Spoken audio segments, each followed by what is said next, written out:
এখন বাজে রাত 12টা 37, তখন আমি ভিডিওটা স্টার্ট করেছি। আর মুখে কথা বলতে পারবো না, কারণ আমার পাশের ঘরেই আমার মা বাবা শুয়ে আছে। যদি কথা বলি ওনারা উঠে যাবেন। আর আমি মানে রাত থেকে ভিডিওটা স্টার্ট করে দিয়েছি, কারণ আমি সকালে তো একটু লেট করে উঠে গেছি। লেট করে বলতে তাও 6:30 পৌনে 7টা। তারপরে আমি আমার নিজের যে ড্রিঙ্কটা খাই সেটা বানিয়ে নিলাম। আর এটা না একটা পাউডার, মানে সেই হরলিক্সের মতনই অ্যাক্টিভ গ্রো। আর প্লিজ তোমরা আমার ইগনোর করো কথাটা, কারণ মানে আমার এতটা শরীর খারাপ হয়েছে না, মানে ঠান্ডা কী করে লেগে গেছে সেটাও বুঝতে পারছি না। মনে হয় 1 জানুয়ারি স্নান করেছিলাম, সেই সেই জন্য মনে হয় ঠান্ডাটা লেগে গেছে। আর প্রচণ্ড পরিমাণে মানে কাশি হচ্ছে।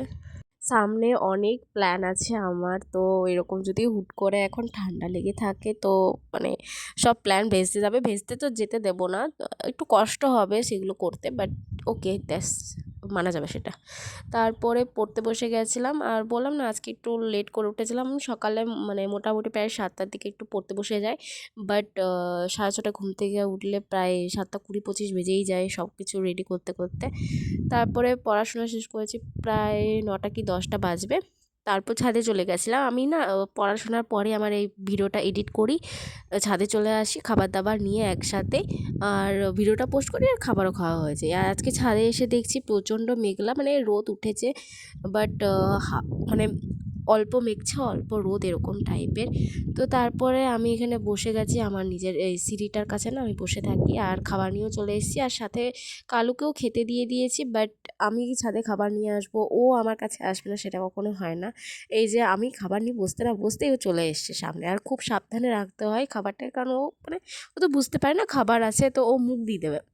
তারপর আমি এখানে মানে ক্যামেরাটা সেট করে খেতে বসে গেছি। আসলে দেখতে চাইছিলাম যে ও আমার কাছ থেকে ঠিক কীরকমভাবে থাকে। আর এখন আমি ভিডিওটা এডিট করছি, ও ভেবেছে যে আমি খাবার খেতে এসেছি, সেজন্য এখনও পর্যন্ত আমার কাছে ঘোরাফেরা করছে।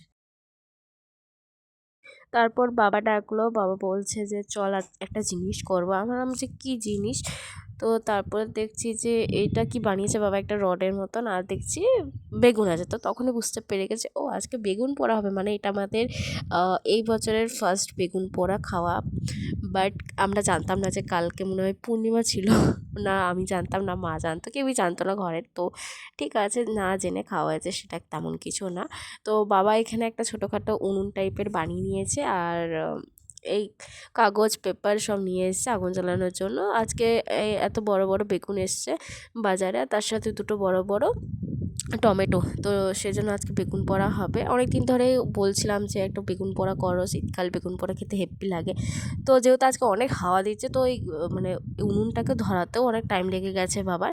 তো শেষমেশ উনুনটা ধরেইছে, আর তার সাথে এগুলো দিয়ে দিচ্ছে বাবা বেগুন পোড়া। আচ্ছা তোমরা এই বছর শীতকালে কে কে পিকনিক অলরেডি করে ফেলেছো বলো তো? আমার না এখনও পিকনিকের কোনো প্ল্যানই হয়নি, মানে আমার দিদি আসুক তারপরে ওর সাথে পিকনিকের প্ল্যান হবে। আর মানে আমার এই অবস্থা দেখে বুঝতে পারছো আমাদের এখানে ঠিক কতটা পরিমাণে ঠান্ডা। পুরো সোয়েটার টুপি পরে রেডি, আমি এখন ছাদে যাব রোদ পোয়াতে। আর উপরে উঠতে উঠতে আমি দেখছিলাম যে এই সোয়েটার টুপির সাথে আমাদের ওয়ালের কালারটাও পুরো ম্যাচ করে গেছে, পিঙ্ক পিঙ্ক। মানে আমার পিঙ্ক তবুও ফেভারিট না, বাট ম্যাচ করে গেছে।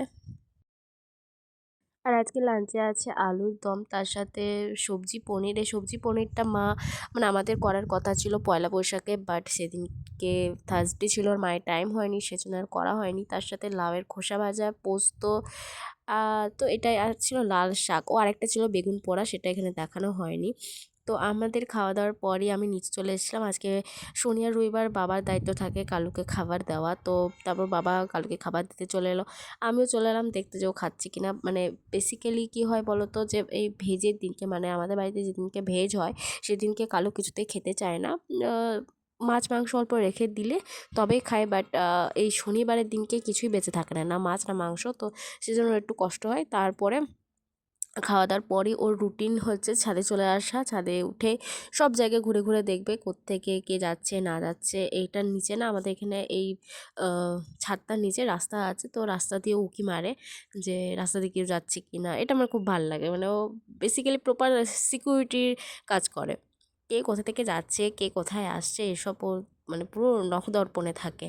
আর তারপরে এখান থেকে দেখছিলাম আমার গাছগুলো হেব্বি সুন্দর লাগছে। আর চন্দ্রমল্লিকা ফুলগুলো অনেকদিন আগে ফুটে গেছিলো বলে এখন পুরো মরা মরা টাইপের হয়ে গেছে, আর তো কোনো নতুন কুঁড়ি নেই, মনে হয় না যে আর হবে বলে।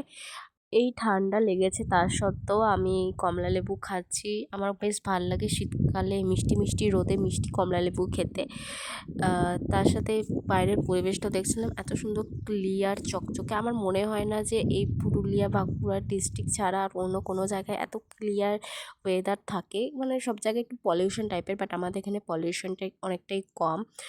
তারপরে আমি দুপুরবেলায় ঘুমিয়ে নিয়েছিলাম, কারণ ভোরের দিকে ঘুমটা আমার ভালো করেও হয়নি, আর জলদি করে উঠেছিলাম বলে দুপুরে ঘুমাতেই হয়। আর হচ্ছে তোমার কী বলো তো, যদি দুপুরে না ঘুমাই তো রাত জেগে আমি পড়তেও পারবো না। এখন আমি নতুন ট্রাই করছি রাত জেগে পড়ার। আমার রাত জেগে পড়তে মোটেও ভালো লাগে না, মানে খুবই টায়ার্ড ফিল হয়। আর একেই আমার থাইরয়েড আছে, তো যাদের থাইরয়েড থাকে তারা ফিল করতে পারবে যে ঠিক কতটা পরিমাণে তারা টায়ার্ড ফিল করে, মানে কোনো কাজ না করেও কত টায়ার্ড ফিল হয়।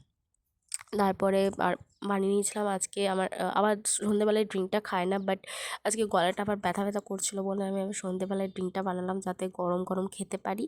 আর তার সাথে খাচ্ছিলাম একটা ফ্রুট কেক। এটা বাবা অনেকদিন আগে এনেছিল, বাট খাওয়া আর হচ্ছিল না। ডিনারেও সেম ছিল, সবজি পনির আর পোস্ত, তার সাথে গরম ভাত, যেটা খেতে আমার খুব ভালো লাগছিলো।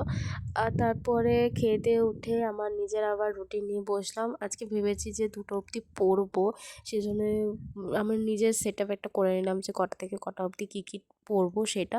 আর তোমাদেরকে বলেছিলাম না যে আমি একটা নতুন জার্নাল সেট করেছি, সেটা আমি মেনটেন করব। তো তারপরে রাতে যখন পড়তে বসি তখনই আমি সেই জার্নালটা কমপ্লিট করি। আমার বেশ রিল্যাক্সিং লাগে এটা করতে, মানে এটা করার পর পড়তে বসতে তো আরও মানে মাইন্ডটা আমার ফ্রেশ লাগে।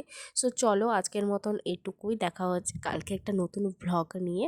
আশা করছি সবাই তোমরা খুব ভালো থাকবে। টাটা।